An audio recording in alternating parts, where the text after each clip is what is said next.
What up? What up? Welcome back to the channel, everybody. Today is another episode of Millionaire Reacts. And today we are going to be reacting to my all-time favorite Alex Hormozi video. And it's actually his most popular video, and I can see why, because it's so freaking good. It has over 4 million views. The title of the video is called How to Get So Rich You Question the Meaning of Making Money. So here we go. But before we dive in, I want to give you my quick 30-second bio so you guys kind of get a glimpse of who I am. So I'm from Linden, Utah. I'm 27 years old right now. I was a millionaire by 22 years old. Yes, that is true. After high school, I got in a door-to-door sales job, and I sold a lot of pest control service contracts, and then they promoted to be a leader where I got paid, a high commission on my own sales, and then got paid depending on how well my guys do. And I still do that today, but I made a lot of money and I invested that into real estate. The real estate market took off and it made me a millionaire at 22 within 5 years of starting that job. I own 25 units of rental properties right now. I'm the host of a podcast called Proximity is Power, where I interview people I look up to and we just talk about their lives. I've invested over $100,000 this year alone in personal development, Tony Robbins Platinum Partnership Program, seminars, a bunch of books, stuff like that. I've read over 700 books since high school on a variety of different things, and not 700 different books, sometimes a lot of the same book over and over again. And I'm the owner of Mamba Marketing, which is a door-to-door marketing company. And this last year we did $8 million in revenue. So that's a little bit about me. But here is today's reaction to Alex Hormozi's video. You guys want to hear something completely insane? Yes? Okay. You're going to have to hear it anyways. I was able to take home more in a year than the CEOs of McDonald's, IKEA, Ford, Motorola, and Yahoo combined as a kid in his 20s for over half a decade. There you go. Which resulted in $200 million in portfolio revenue as of today. We crossed $100 million by age 33. And to be honest, no one's more surprised. Everyone right now is like, what the heck? Outcome. What does this guy do? Is this even true? Me Sounds expressing impossible. this will create envy in some people. It will create anger in others, skepticism in most, confusion in old people, and inspire a select few. And so the select few, you are who I'm making this for. Everyone else, you can chill. But you are the people that I'm making this for. Let's go back. There we go. So, who wants to hear about some stuff that can shortcut their path to material success so they can ponder the purpose of achieving it to begin with? All right. So, we're going to cover 3 things today. This is fresh from this morning, right off the press. Number 1, how making money really works. Number 2, why new stuff is making you poor. Number 3, why better is the way. You're like, that doesn't make sense yet. It will. Said simply, who wants to make lots of money? Funny thing, what you're watching right now is not my original presentation. I actually changed it at the very last minute the night before. I went out to get dessert. A bunch of people from the event were in town going to the place that I was by accident. As soon as I left the frozen yogurt line, which is where I was like, the presentation I have for tomorrow isn't what these people need. And so I spent that night and all morning making an entirely new presentation, which is what you are watching. That's crazy that he literally wrote this presentation the day of, because it's so good, and it's kind of funny he changed it after going to frozen yogurt. Who believes that you have to work hard to make money? No. Who believes that no one can outwork them? You're going to see where I'm going to go with this. Well, I'm going to attempt to prove you wrong. The reason this is so important is that all of us claim, or I have heard, who here has seen a guru on the internet say, no one can outwork me? Who has heard people say that on podcasts, make Instagram posts about it, whatever? It actually drives me fucking bananas. And it drives me bananas because it teaches the wrong lesson. So, how can we claim that we work every day and yet we can't even define the word? So how do you define work? The science definition is work equals force times distance. Problem with that is it's not very useful for knowledge workers. Most of us are not actually doing manual labor, not useful. The second way is that you can think about it in terms of inputs of time, right? Like, is that how hard you work? No one can outwork me. I work longer hours. Do you think you're the only person who works 16, 18 hours every day? Like, go to China. Like, I don't even know if anyone in America can say it. I'm being dead serious. So that's why when I see these things, it just drives me fucking nuts. So the problem with that is that many people work all the hours they're awake. And if you suggest working more hours, then you're sleeping less, and I don't think that's a good idea for knowledge workers. So why can no one outwork you again? Right, so everyone's working those hours. So then the next one is like effort. That's how no one can outwork me. No one's gonna try harder than me. So you want participation trophies. Is this how you want your employees to think that they're working hard? I mean, not me. I wouldn't want that.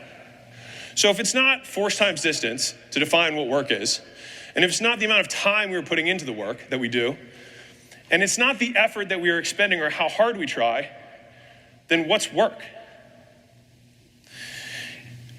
We have to get clear on it, because if that's what we have to do to make money, then we gotta know what we're actually trying to fucking do. So here's Alex's definition. Work equals outputs. Fancy image. Outputs equal volume times leverage. In plain speak, number of times you do something times how much you get out of each time you do it. How do we work faster? Work rate equals that same thing divided by time. Plain speak, output per minute of time. That is how you work faster. Which means that the hardest working man in the world can be objectively measured. That guy is the hardest guy working in the world. In 2022, he had $140 billion in net worth. For context, that's more than Bill Gates did his entire career in 1 year. Think about that for a second. And then next year, he did the exact same amount again. FYI, that's $2 billion a week. So output divided by time, there's the time, 1 year, there's the output. He's the hardest working guy. So who's gonna be the 2027 champ? I love the way he defines work, because, growing up, we're told all the time, just work hard and you'll be successful. But this is the first time I've really heard work defined as like the outcome, and the hardest working people get the most outcomes, get the best results. Like a lot of people define work as hours or effort, but his is results, and I agree with that. Point of me doing this is that I hope it's somebody here. Who would like to be the 2027 champ? All right, let's rock. So if you want to be it, then please pay attention, this will help you. So, how can we get more output? Which in the game of business is enterprise value. It's how much shit is worth. Outputs, right? We have this one, and now I've got a nice flexi arm. Volume is the number of times we move the lever. I literally made all these images this morning. All right, I'm very, very proud of them. All right, volume is the number of times you move the lever. The leverage is the length of the lever itself that you're using. The outputs is how much you can lift on the other side. So let's look at a couple examples. You guys can just shout it when I say, just say high or low. So, high or low? Low. High or low? High. High or low? Very high. The reason I put this one in here is that at a certain point, it's not about how strong the person is. It all depends on how much leverage you have. That's the point of this slide. Now, high or low? Volume times 1,000, the thing's just as long as the other one. Highest, yes. So now that we understand what work is, you can either do more activity or you can do it with more leverage to get more output. Doing more is capped by time and physical ability. How much you get, AKA leverage, is uncapped. No cap. I learned that. Gen Z, there we go. Now, fun fact, Warren Buffett took home $500 million in dividends last year from Coca-Cola as an owner. The CEO took home 50. He spent less time working on Coca-Cola than the CEO did. So, is he working harder? By the definition that we did, yes. More output. We've been playing the game wrong. If you want to outwork your competition, what you really should be doing is out-leveraging them.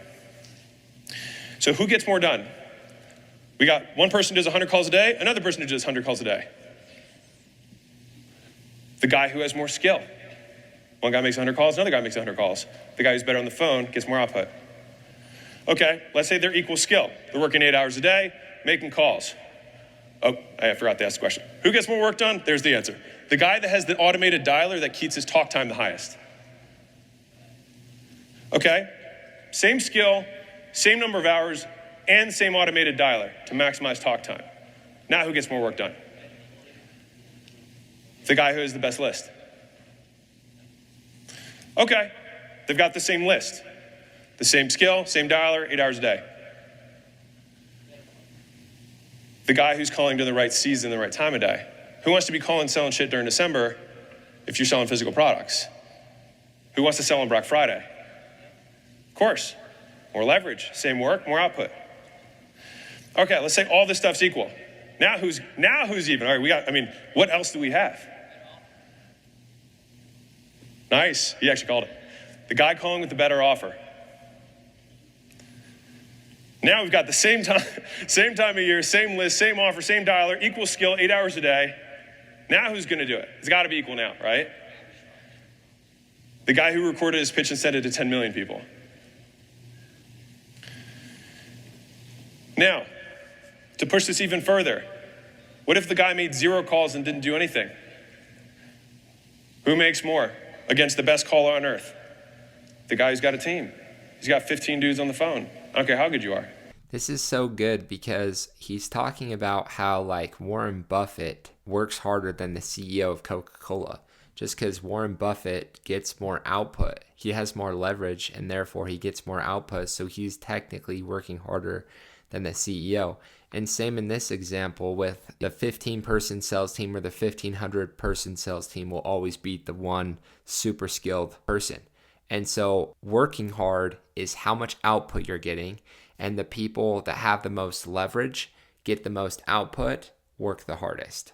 And most jobs, you don't have any leverage. It's just you doing some output, right? The cool thing about business is you can get leverage. You can get other people to help you, get those outputs that you're looking for. There are 4 ways you can get more leverage. Number 1 is collaboration, which was his example, more people helping you get those outputs. Number 2 is code, technology, software to get more or better outputs.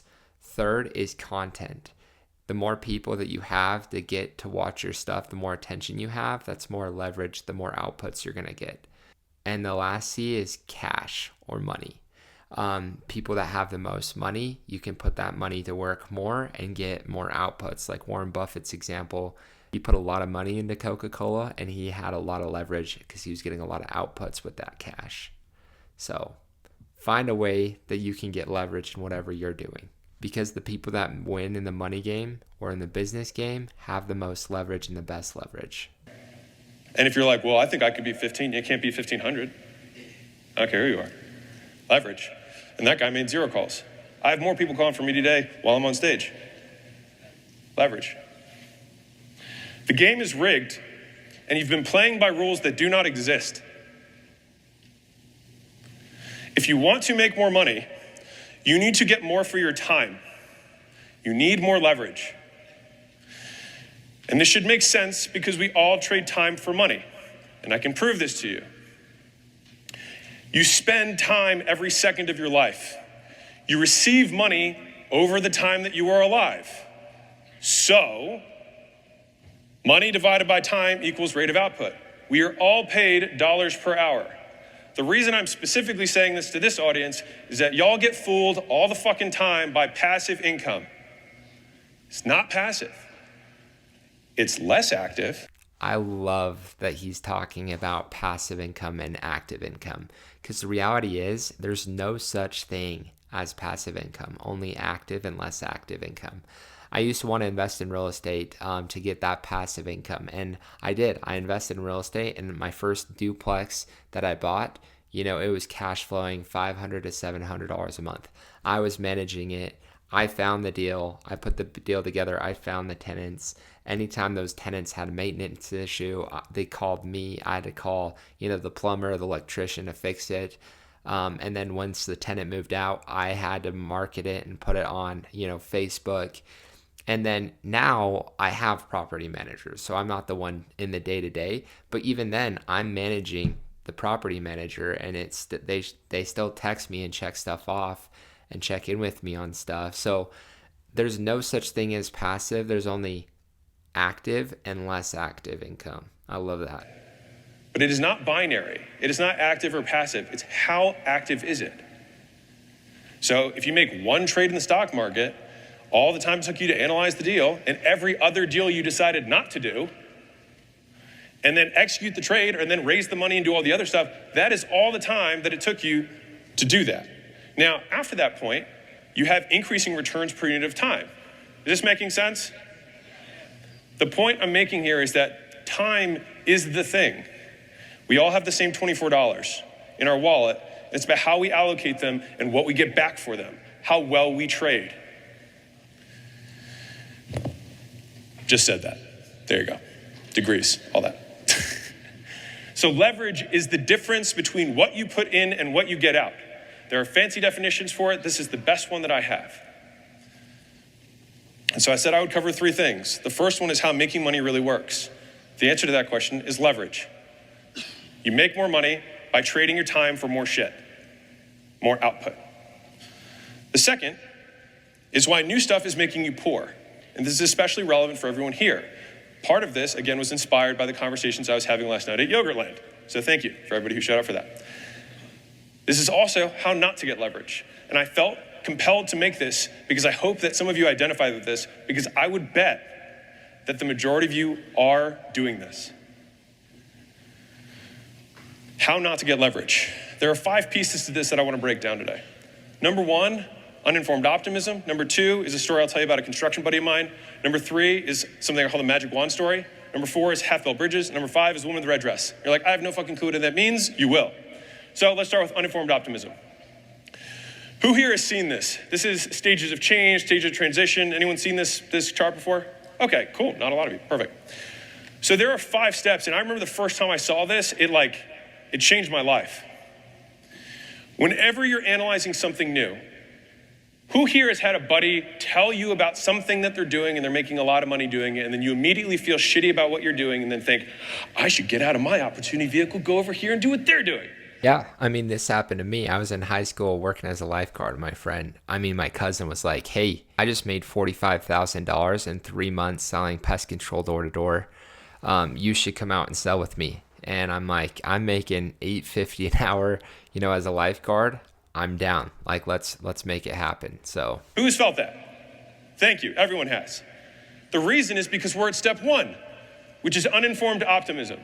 You don't know enough about what they're saying. They're just giving you the highlights. They're giving you the Instagram reel. They're not giving you the real. Yeah. Once you decide to get out of your little vehicle and then go over there, then you tell your buddy, you're like, hey, why am I not making money? He's like, oh, well, there's like 100 other fucking steps that I didn't talk to you about in the beginning, but and it's actually nearly impossible, and I got really lucky that one time. It's so funny because right after I graduated high school, all my friends are going on senior trips, hanging out, partying, going to college, or on missions for the church. And, I flew out to Columbus, Ohio. I didn't know anybody on the team besides my cousin. I didn't know how to sell what we were selling. And, 2 or 3 weeks in, I was getting my butt kicked. People were slamming the doors in my face, rejecting me, calling me names, telling me to get the heck out of here, calling the cops for soliciting. And I was like, oh my gosh, the world is so mean. I was desperate. I was crying on curbs. I was getting my face, kicked in. And I remember talking to my cousin, I'm like, dude, why the hell did you bring me out here? This job sucks and it's way harder. I thought I could just show up and, be successful at it, but definitely was hard. And now all of a sudden it looks like all the people at your old job are making more money than you. But yeah, let's keep doing it. So you move to stage 2, which is informed pessimism. You are now aware of the shit that is involved to make the money that you want in this new thing. Now you think, okay, this is probably the worst part. But then time elapses and it's still shitty and you still haven't made money yet. It blows more now because you have invested more time and still have 0. So your actual output to time is lowering. which is why it's so painful, which is where people get into the crisis of meaning. Why the fuck am I doing this? What does money even matter anyways? I completely remember this like it was yesterday. I was about to quit, a month in. I called my dad and I'm like, hey dad, like this job sucks. I don't know why you and, JT and my cousin convinced me to do this. Like it's the worst thing ever. Every day sucks. I want to kill myself out here pretty much. And my dad's like, hey, like if you quit, like you're not coming home. Like you don't have a home. Like you graduated from high school, you chose to do this. If you quit and come home, like I didn't raise a quitter, you're not staying here. Like you can bum off your friend's couch, but like you cannot quit. I don't accept that. He's like, look, all you have to do is work hard and, simplify the pitch. Just tell people you're helping them with their bugs. And I promise you can do this. And then same thing, I went to my cousin who recruited me and he's like, Gage, you either need to do this job the right way and go all in or go home. And I'm like, well, I can't go home. He's like, you need to go all in then. So I just decided to go all in. And so I drew a line in the sand and I'm like, I'm going to work as hard as I can. The second thing I did was I tried to stay in a positive state. I started saying things I was grateful for. I started smiling, super cheesy between doors. And then the third thing I did was I took the training seriously. I started reading the manuals. I started reading and listening to books on the way to area. That helped me get out of the funk. You know what? I'd be happier if I just spent more time with my kids. You change your goal because you encounter difficulty. And so what happens most times is that people then crash and burn. I'm going to skip one forward and then I'm going to come back because I want the visual to work the way I want. Fuck it. Okay. So if you're at the crisis of meaning, this is where most people offshoot. What happens here, where that fourth dot there on the bottom, if I were to cross it out and write uninformed optimism again, that's what most of you do. You find about something cool. Informed pessimism, it kind of sucks. Oh shit, it's way harder than I thought. Uninformed optimism, I'll try something else. So I have a friend that did this door-to-door sales job, and I'm just using door-to-door sales because that's been my experience. But he got out to the summer, it kicked his butt, and he went home. And he decided to start a mobile dog grooming business. So he spent like weeks getting this like certificate or whatever where you learn how to groom dogs. And then he bought a van, borrowing his parents' money. And it was actually a good idea. I'm like, that's sick. But, as soon as he got started, it wasn't easy for him at first in that either, which nothing good is. And he quit that thing and then he tried another thing and then another thing. And he's still trying to figure out his thing. So I see this pattern happen all the time.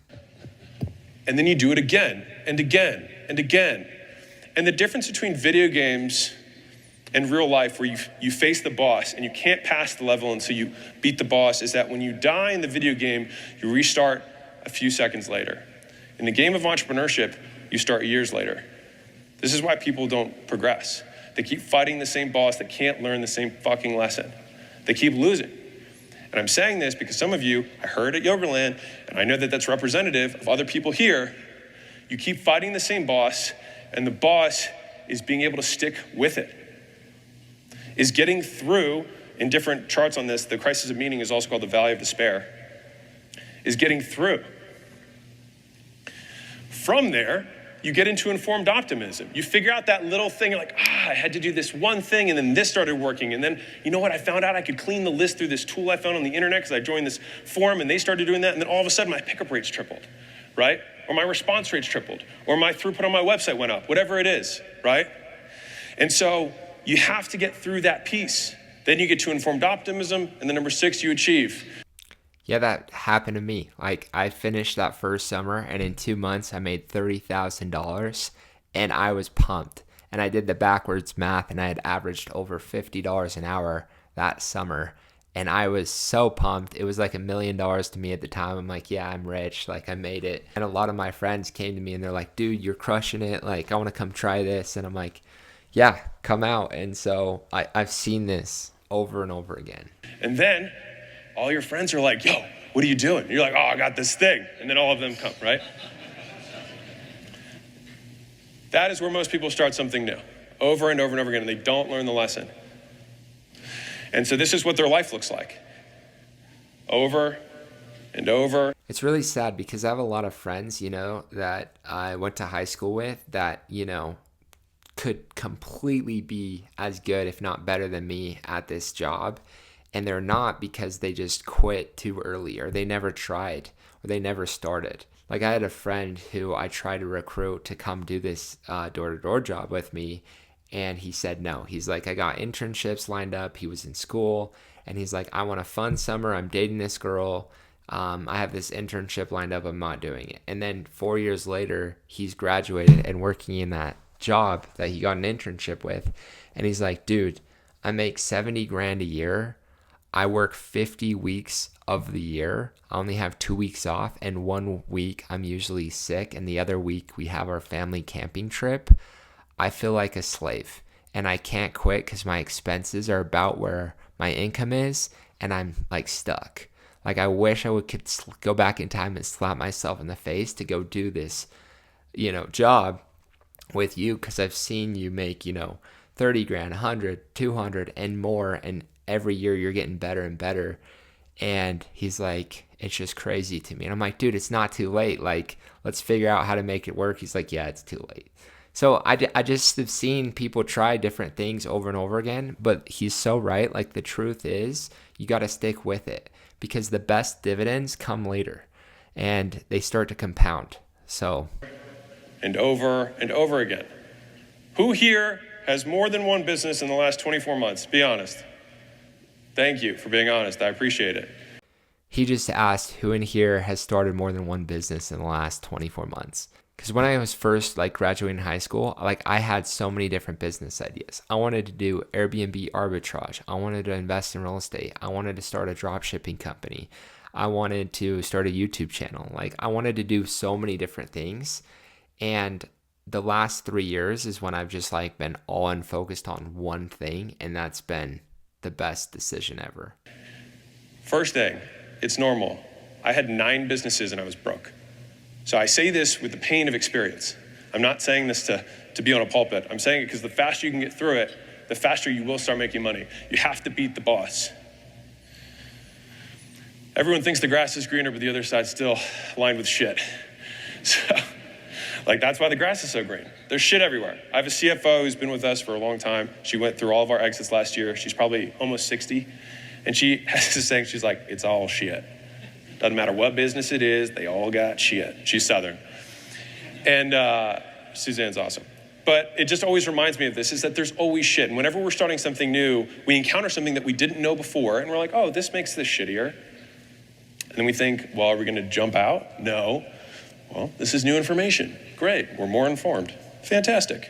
So that is the thing number 1 that is keeping you poor, uninformed optimism. Number 2 is a little story I wanna tell you. So I was called up probably 2-3 years ago by a guy I knew in high school. We hadn't talked in a while. And he said, hey, I've got this roofing business. I want to scale it. I want to go big. I was like, that's awesome, man. And so he was telling me about the roofing business, And then all of a sudden he says, oh yeah, we also do some general contracting work. I was like, okay. Why don't you just grow the roofing business? He's like, well, don't leave money on the table. I was like, okay. And then this one's gonna sink in for some of you guys. And he was like, I was like, so you've got the roofing, you got the GC stuff. And he's like, yeah, that's what I'm doing. He's like, he paused for a second. He's like, well, we also kind of flip houses too. So we fix them and flip them. We also do the contracting work, but we fix the roof so we just get huge costs. We're vertically integrated. I was like, dude, you're making less than $3 million a year. You're not fucking vertically integrated. You're distracted, right? And he was like, how do I scale? And I was like, just pick one. He's like, what do you mean? I was like, pick one. It's like, why do you think you can't build a $1 billion roofing business? Just doing roofing. And just get better at doing roofing. He's like, well, I don't leave money on the table. Who here said they don't leave money on the table? The money you are leaving on the table is the focus that you are not giving to the one thing that matters. It's so true what he's saying right now.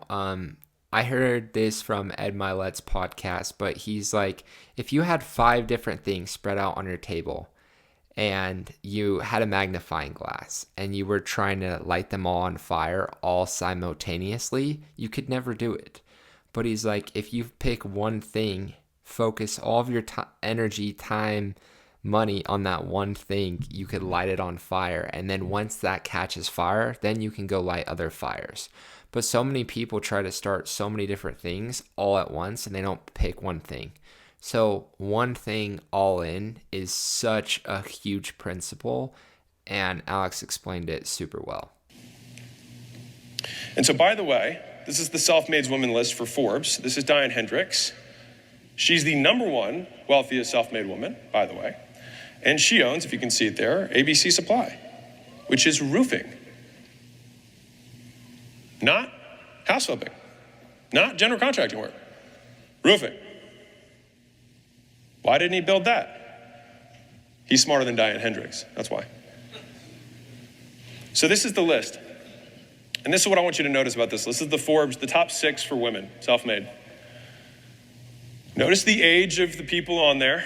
Age is the left column, 75, 78, 84, 90, 89, 63. On the right, notice the source. Roofing, healthcare software, retail and gas stations, trucking, Little Caesars Pizza, IT. So sexy.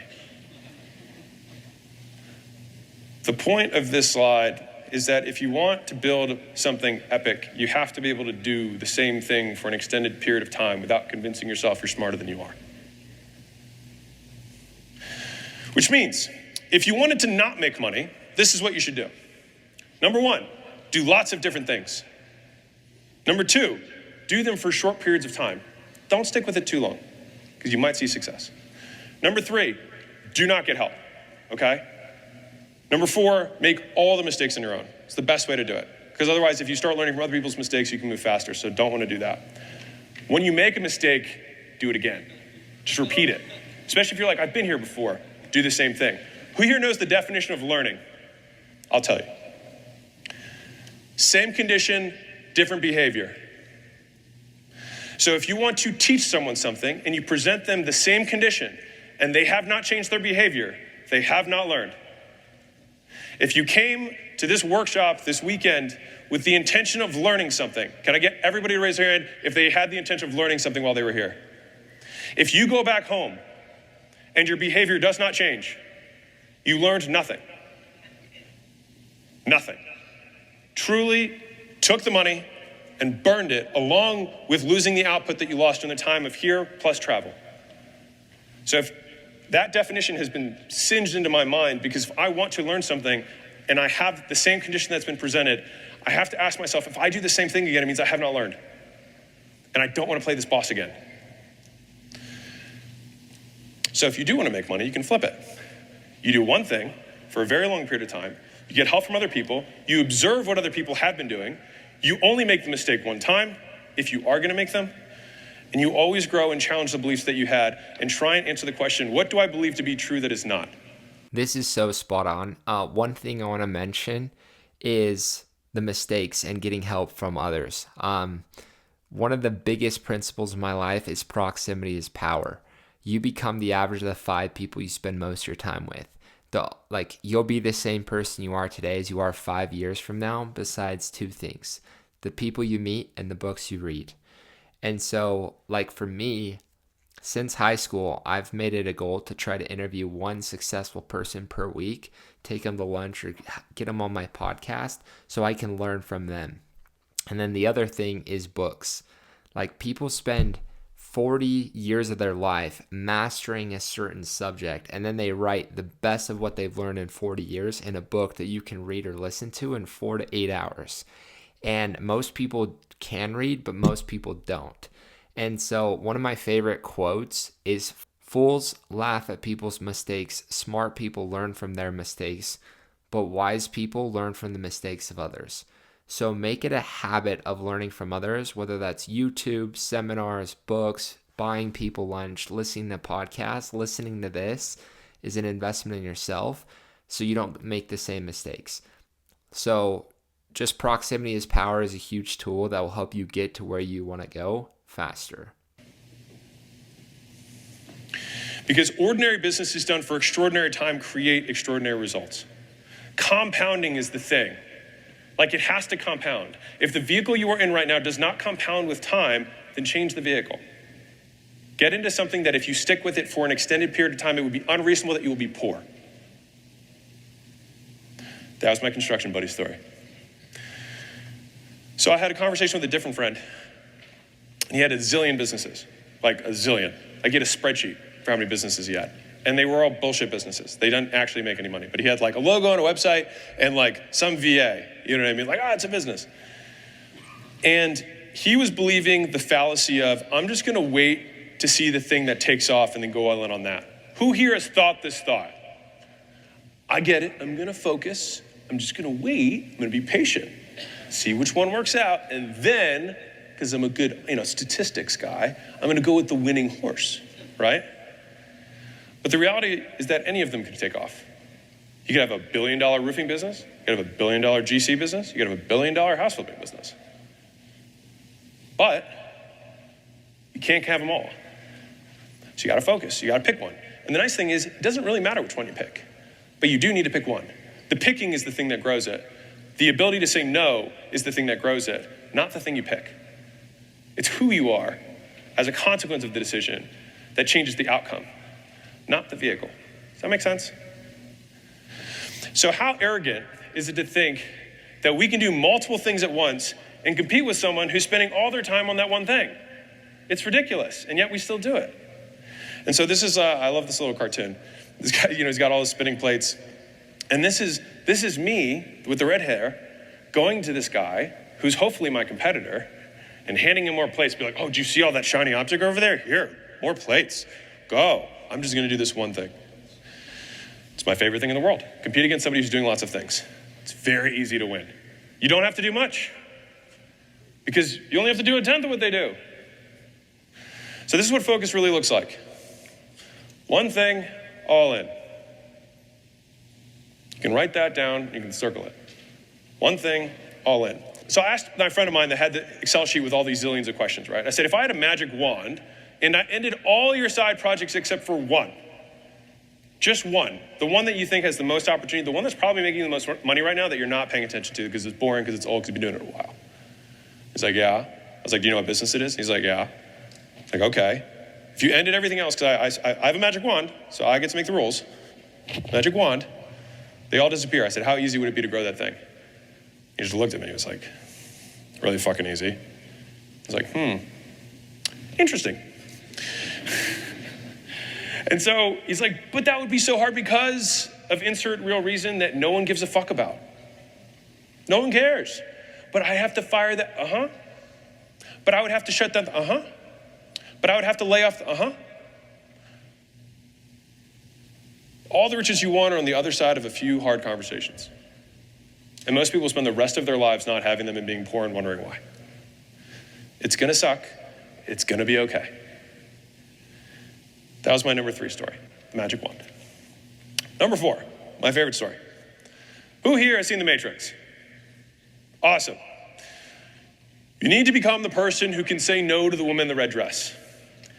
The woman in the red dress is the representation of everything that is shiny, object, and beautiful and wonderful in the world, whatever your flavor of woman in the red dress is. And the thing is, and this is something that I have now learned painstakingly, is that being able to say no to the woman in the red dress changes at levels. You can say no to the woman in the red dress who's a crackhead on the corner, right? $1,000 a month. You're like, I can say no to her, no worries. I got something better, right? But then the $10,000 a month girl, you're like, okay, interesting. And if you're making $10,000 a month, it's hard to say no to that girl. But let's say that you're a hardworking, disciplined motherfucker. You get to $100,000 a month. There's a $100,000 a month girl that's an opportunity that is much bigger than the one that you said no to before. And you have to learn to flex the muscle at every level. This is a lesson that I learned the hard way. I started a supplement company when Gym Launch was doing $26 million a year. And rather than say, oh, why don't I just take Gym Launch to 40 next year, I'll start another thing. Gym Launch stayed the same, and then I added another source of revenue that got us to 37, but it was a mistake strategically. I can tell the story, it sounds great on paper, we sold the company, lots of money, whatever. But like, it was not the right move. And so I had learned how to say no to $1 million opportunity, a 5 million, a 10 million, but I hadn't learned how to say no to a $20 million opportunity when I was making 20 million. And so like the woman in the red dress becomes more seductive, more attractive, the better you get. The more status you get, the hotter the girl you attract, right? And I'm saying this figuratively for entrepreneurs. Does that make sense for everybody who's not into women with red dresses? Okay. Because this is what the woman in the red dress really looks like.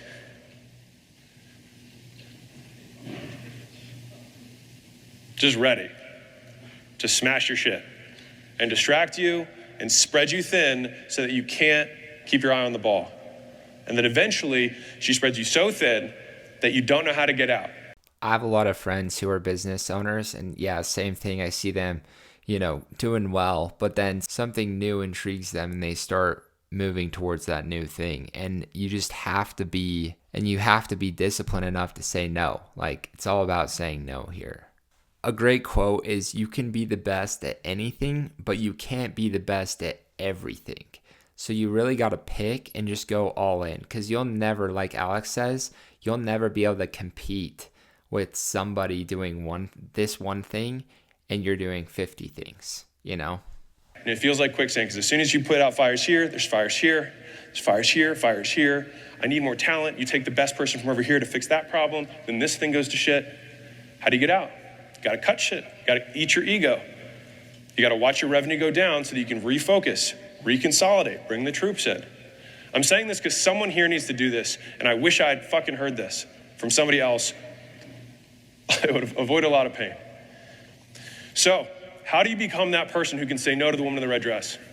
You do the activities someone with those character traits would do, despite not feeling good about it. So I'll tell you a story that'll drive this home. So Layla and I were on this walk not that long ago, and I said, I was like, I'm so impatient. I need to be more patient, right? And she was like, I don't think you're impatient. I was like, yeah, I am. I fucking hate this. I want this to be faster. I want everything to be bigger, faster, stronger.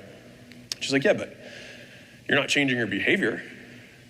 Like, you feel that way, but you haven't done anything that's not aligned with the long-term strategic vision. I was like, yeah, but I feel fucking terrible. I want to be like Zen about it. She's like, yeah, but that's not how it works. She's like, patience is about the behaviors we do, not how we feel about behaviors. So who here has heard the quote, courage is not the absence of fear, but it's action despite fear, right? Patience is not feeling impatient and feeling terrible about waiting, about not jumping on these opportunities. It's about not jumping on the opportunities despite feeling like shit about it and wanting to, right? Loyalty is not necessarily about the fact that your eye doesn't get caught every once in a while, right? Or maybe even feel a desire that you wish you didn't feel. It's about whether you act on it. Because who here would rather have somebody, like, I think you already know where I'm going with this, right?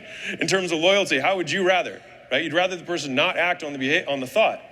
That is how you gain the trait. And then over time, this is my belief, if you do that enough times, those feelings go away through exposure therapy. Like, you get exposed to this condition over and over again, and eventually you know that you don't die, because that's what it feels like. And so whether it's a loyalty issue, an integrity issue, a courage issue, a focus issue, which is the point of this message today, to become that person, you just start acting like the person who has those beliefs, and you behave in that way, and then it will stink in. Woman in the red dress. So, new distractions kill leverage and keep you poor. Focus multiplies it. I said 3 things. Number 1, how making money really works. It all comes down to leverage. Number 2, why making new stuff is making you poor, which means you have to focus. And number 3 is why better is leverage. This is the make money part. Here's the simple approach to growth that we use with our portfolio companies. Better is better than new. Better is leverage. Because remember, leverage is how we get more from what we put in. If you do it better, you get more for what you put in. That is leverage. Examples. If you have call scripts, if you make content, if you have websites that you're building, if you have follow-up sequences, if you have offers, if you do the current thing, you get what you currently have. If you make it better, you will get more from the activities. You can create leverage in your business by being better. and better comes from boring. Most of us solved an emotional need by quitting whatever we were doing to start to become an entrepreneur. And then we had a positive reinforcement from that behavior. And so then we learned that as a way of life. But the problem is that the thing that forced you or gave you that emotional, that decreased your action threshold, thus that you would jump into the next thing, is the very thing that will make you jump out of the opportunity that could become your billion-dollar thing. Does that make sense? You felt uncomfortable in your job, you quit your job, you got rewarded. And so you think, oh, when I quit things, I'll get rewarded. But that's the wrong lesson. It only works once. And then you have to unlearn it. And with each level of entrepreneurship, there are lessons like that you have to unlearn the thing that got you there. Better comes from boring. It is not exciting to run your 38th split test on a landing page. It does make you more money. It comes from doing all the shit that you know you should be doing but aren't. And so right now, this is an activity, so this is an active part. Imagine a list of all the stuff you know you should be doing but aren't doing right now within your existing business. Like right now, like top of your head, you know there's some shit that you should be doing in your business. I'm gonna give you 15 seconds.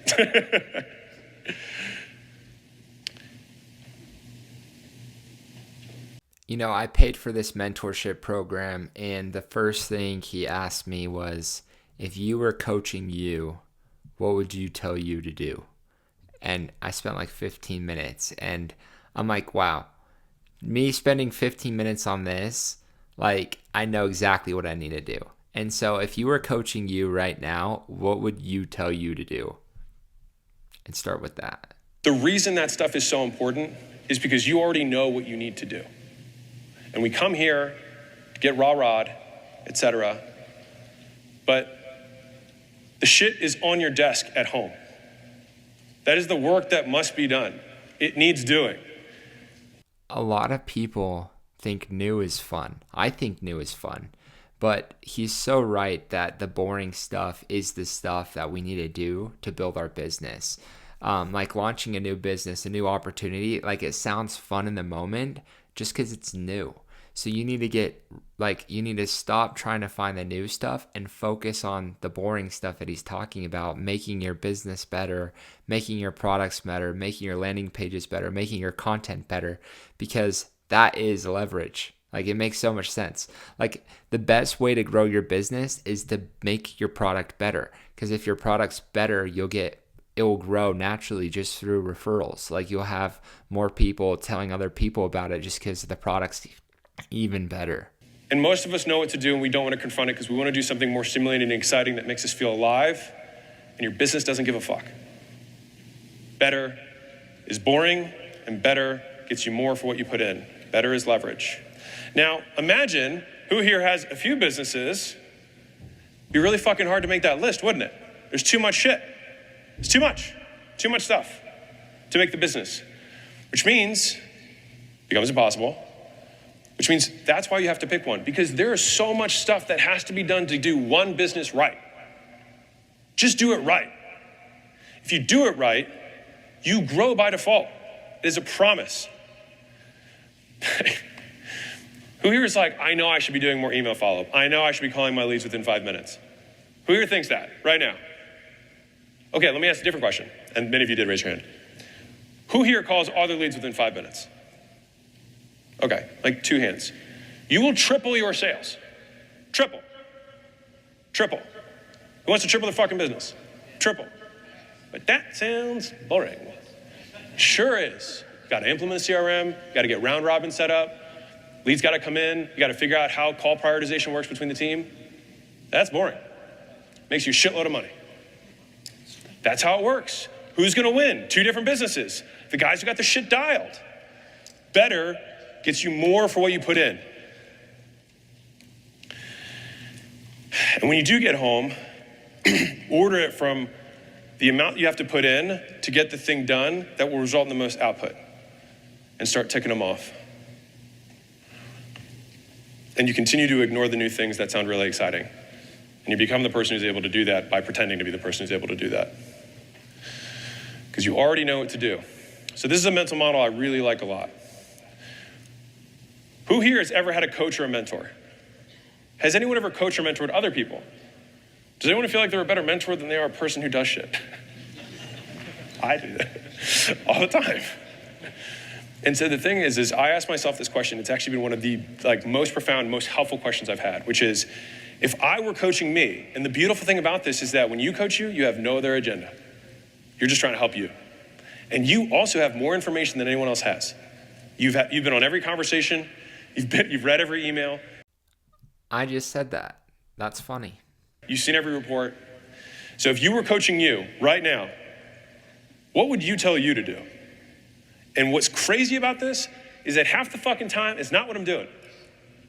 I think so much of success is just discipline. And discipline to me means doing something you know you should do even when you don't want to do it. A lot of people think discipline makes them feel stuck or like constricted or trapped. But to me, discipline is freedom, because if I'm disciplined at the things I know I should do and I want to do, even on the days I don't feel like it, it will lead to me getting XYZ goal, right? Coach me, much smarter than me, right? Moo. Okay. Take your own advice. If you do that, I promise you'll make more money. Be like, but I'm a special snowflake. You're just convincing yourself that you're smarter than you are and giving yourself reasons that reality does not apply to you. It does. And this is just a boss level. You might need to keep going against the snowflake until eventually you figure out that you just got to melt it by being there and hanging in. And so in my entrepreneurial career, there was 2 periods, very clear definitions of periods of time in my life. The first period was when I was distracted. This is when I did not make money. I had 6 gyms. I had a launch business where we do gym turnarounds in person. That's where I actually physically was, not at my gyms. I had a dental agency. I had a chiropractor agency. I think I had something else. Lots of fingers, right? And I was 26-ish. And I would love to tell people, I own 9 companies, right? I'm poor, but but it felt really good, stroked my ego, not my bank account. So it was only when Layla, the angel of my life, was like, hey, this one makes us the most money and you spend the least amount of time on it. That gym launch thing actually works. But I would have to sell all those gyms. I'd have to end partnerships. I'd have to let go of people in the agency. And she was like, yeah, or you could just, keep doing what you're doing, which is clearly working. It's like, point taken, And so over the next 90 days, I sold 5 gyms, shut one down, shut down both agencies, and got rid of everything. And 12 months later, from that moment, we were doing $1.5 million a month. That's the power of one thing all in. So whatever you're doing right now, choose one thing and go all in on that thing. From 0. And 12 months after that, we were at $4.5 million a month. One thing. And so this was the second period. Just focus. It's so much easier to stack the deck in your favor if you just do one thing. Because when you focus on one thing, you make it unreasonable to fail. If you do one thing for an extended period of time, it becomes unreasonable to suck. If you do it more than anyone else has done it, you'll be better than them. Just is what it is. People ask me all the time, they're like, hey, how'd you get so good at sales? I took 4,000 fucking sales calls. That's how I did it. That's how I did it. I didn't even go through a sales training. I had 4,000 fucking conversations. That's how I did it. And so if you wanted to be the best salesman in the world, then have more sales conversations than anyone else has. If you want to be the best real estate investor, then do more deals than anyone else has. And the subsequent before that is send out more mailers than anyone else has. Have more cold callers than anyone else has. Send more cold DMs than anyone else has. And you'll become the best. And if you put that as the output, the thing that you're looking at, it becomes unreasonable that you would be not the best, right? Like you're at least going to be top 10. And who here would be top 10 in real estate in the US, would you be okay with that? Right, it wouldn't be bad. You guys have all heard 10,000 hours is how you master anything, but it's not 10,000 hours, it's 10,000 iterations. The more you do something, every time you do something, you should be asking yourself, what did I do well and what could I do better next time? Because then you're actually learning and you're going to master something way faster. So 10,000 iterations. And the thing is that everyone fails because they want to move fast. This is the number one issue. So they don't have a solid foundation. They draw the dotted line. And they think, I'm going to try and shortcut it. I'm not gonna fix my product. I'm not gonna make it really good because I wanna go fast because I wanna show to my friends that I'm growing every month. I wanna show how good I am. The thing is, it's a short game. Like, how many times, the restaurant example is so simple. So many people start a restaurant, slap 2 pieces of Wonder Bread together, put a slice of bologna in there, and then market it like fucking crazy. And they're like, dude, I don't get why my business isn't growing. I'm like, because everyone who has your food literally tells everyone that it fucking sucks and never come back. So there's this invisible hand that works against people, which is who knows about the power of word of mouth, right? The invisible hand, who here runs ads? Let me ask that question. Who here runs advertisement? Okay. If you run ads and it has become more expensive for you, disproportionate to the increase in CPMs, which is cost per impression or eyeballs, in that period of time that you've been in business, then it means that you have negative word of mouth. So if you're like, well, I don't get that many referrals. Oh, but you sure do get a whole bunch of people who you get negative referrals, you get negative sales. You have to spend twice as much to acquire a customer because every other customer that you would have acquired was told by someone else not to buy from you. It's the invisible hand. When you shortcut it, promote, and then flatline, and then dissolve, and then you come up with new shit. And who here has seen the people on the internet doing this game? Over and over and over again. They don't get the product right. They put 2 pieces of bologna, of sandwiches together with a bologna slice in the middle, and they call it a product, and then we have ham with 1 slice in the middle, and it's still shit. Because they don't want to take the 12 months to actually get the fucking product right. But on the long game, 10 years from now, the guy who takes the first year, takes a break even on that year just to get the product right, makes everything easy. But no one can wait 12 months. That's such a good principle. If you own a business, the first step is make the product as good as it can be. And then have some customers test it out and they'll give you feedback. Hey, was it a good experience, okay experience, or bad experience? And then go iterate, see how you can make it better, and then go get more customers to see how it was until the people coming in and trying your product love it and want to come back and bring their friends. That's how you scale. But he's so spot on with this. Because they can't see the big picture. They keep trying to string 3 of these little shortcuts together rather than building the foundation. Better is leverage. Better gets you more for what you put in. This is what small businesses look like. This is what big businesses look like. The amount of activity is actually not that different. It's just aligned. It's just all in the same direction. That's all it is. It's really not, I promise you, I've been in both. That's all it is. There's no magic. It's just alignment. Same input, more output. What boring but better looks like. It means split testing landing pages not once but weekly. Not just one time when you come here, you put the process in place to do it every fucking week. Split testing emails, not once but weekly. Making new ads in creative, not when you have to, but before you need them. Role playing with the sales team, not once but daily. Role playing with customer success. Hey, I want a refund. Hey, I hated this. Hey, it wasn't fast enough. What do they say? Role play. If you have amazing customer success, they role play it every day, they'll get fucking good, I promise. How exciting is that? Not at all. Not at all. But you know what it does? It makes you more money. Taking 10 more interviews for the same role. Sucks. Sucks to talk to 10 more people for no reason. But there is a reason, because you're trying to find the one person that's gonna give you 10 times the leverage on that time you got back. Think about this. But if you didn't take those interviews, you hire someone, wait 6 months, and then you have to do the whole thing again, and you lost the 6 months. That's what Layla was talking about. Taking more time to make your lead magnet better. Make your offer better and better. All these things are boring, but make you more money. And so this is my promise, is that doing all the unsexy shit that you aren't doing, but know you should, is the secret to the success. My promise is if you do nothing new, but only what you already know you should be doing that your self-coach tells you to, you will make more money in the next 12 months than you can imagine. You just got to do it right. So this is actually a text I got yesterday. It was yesterday. This guy had lost everything.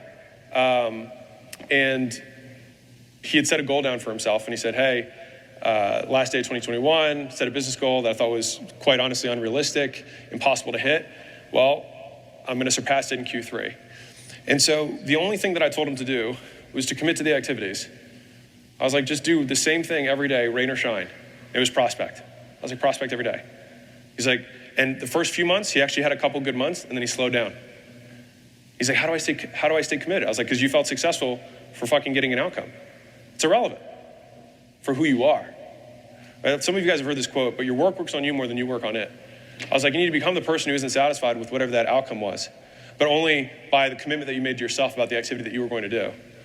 And so whether it was up or it was down, it divorces the actions from the outcome. Not to say that the outcome is not the work, it is. But in terms of who you are is forged in the repetitive act. Final point. Who here knows the difference between a 7 out of 10 book and a 9.5 out of 10 book? About 20 times the work, realistically. Who here knows the difference in sales between a 7.5 book and a 9.5 book? About 1,000 times the sales. That book example is so good. I'm in the process of writing a book right now, and I've written the first chapter like 30 times, just because I know like the best book will sell the most and reach the most people. And if it's just a mediocre book, nobody will read it. Nobody will refer people to read it, and it won't have the impact I know it could have if it was outstanding. So make things the best you can. And so if you do 20 times the work and get 1,000 times the effort, that's a 50x increase per unit of input. It's a lot. It's worth it, but you do have to do 20 times more work. That is leverage. An opportunity is missed by most because it is dressed in overalls and looks like work. And so I said I was going to cover 3 things, and I have a little thing at the end here. It'll take me less than 5. You guys cool with that? All right, sweet. So I love this. So number 1 is work harder than most people. And work hard just means get better results, get more output for what you do, and use leverage. Remember, the 4 C's are collaboration, content, code, and cash. Use those 4 C's to get more leverage in whatever you're doing so you get better results, more outcomes, working harder. Leverage. Second is focus. Focus on one thing and go all in on that thing. Do not get distracted. Learn to say no to the woman in the red dress. And it's hard, even for me now, like every day is hard, but say no and just say yes to the one opportunity you believe in most, and go all in on that thing. And then the last one, whatever you're doing, make it the best you can. Better is leverage. Better is how you win in life. So, love this. So I said I was going to cover 3 things. I want to make sure I filled my promise. Number 1 is how making money really works. Leverage. Everybody feel good with that? Does that make sense? All right. Number 2, why making new shit is making you poor and why you have to focus. Number 3 is why better is leverage. Awesome. And so I want to wrap up my presentation with a quick demonstration of leverage in the real world, getting more out of the same thing. Okay? So we're going to do an exercise to wrap this up. And I think that it will do more than anything I could say with these slides. This will probably be what you remember, unfortunately, with all my pretty pictures. So I'm going to take a single action and increase the leverage in real time in front of you. Is that cool? So you'll see a before and after in front of your eyes. It's like a real world money magic trick. Okay? So I gave you a lot of examples of things you can improve in a business. Better calls, better content, better sales scripts, better website, better follow-up, better offers, right? So what I'm going to do is I'm going to highlight just one of these things, all right, for you right now, and show you how many riches lie unlocked within your business today that you already know about. So I'm going to focus on offers because it's an easy one I can do in front of everyone. All right, so I'm going to show you the leverage of a better offer. So I'm going to sell you a book for $100,000. Just kidding. $1,000. So the point of leverage is a better offer. Sorry, the point is leverage of a better offer. One action, selling, one product, a book. Leverage is how much money it fetches for the same activity. Does that make sense? Our equation, does it make sense? Okay. Here are the directions for this activity. The moment you feel that $1,000 of value has been created, please stand up and stay standing, okay? Does this make sense? This is simple directions. If you feel $1,000, then stand and stay standing. All right, I'm repeating it. 100,000, just kidding. Typo. So, let the leverage building begin. I have 10 books with me today. Who wants one for $1,000? Raise your, or stand up. Wow, thank you. Stay standing. 3 people already have $3,000. Isn't this exciting? All right, I didn't even tell you what it was yet. It's a really good book. Probably giving it away. Who now wants it? I said it was a really good book. No more people, okay. It's a bestseller. Still 3 people. Oh, 4, there we go. 4 people, haha. It's my book, right? Now, I got 1 more, 2 more, 3 more, all right, 4 more. So we got 8, 9, 10, 11. I've already accounted for my books, but just wait, there's more.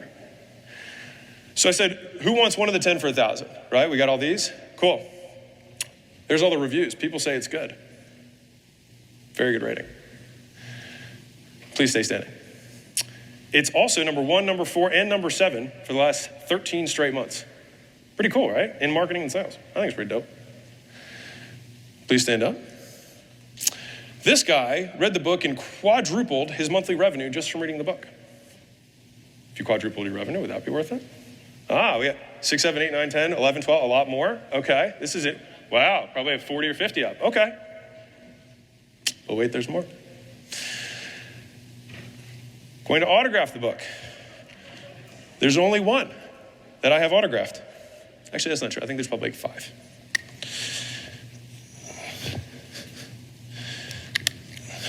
Oops. I had to get a really fat marker so you could see it. That's actually my it's embarrassing.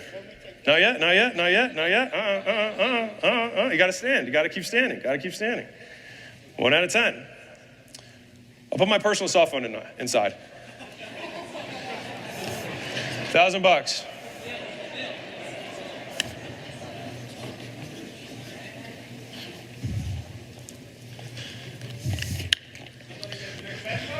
I'm not gonna show it to you.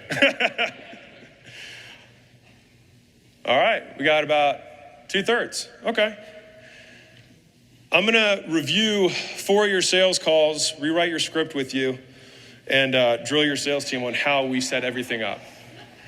Does that work for $1,000? Stand if that's worth it for you with the book. Please stand. I'll have my traffic guy, who right now, we get about 20,000 leads a day across our portfolio. He'll do an entire funnel breakdown. It's about 11 pages. He'll break down everything that you could do differently within the funnel, different headline split tests, different paragraphs, different copy things, different images, different layouts. Right now we average way more than 2x, but I feel confident saying we could double your traffic.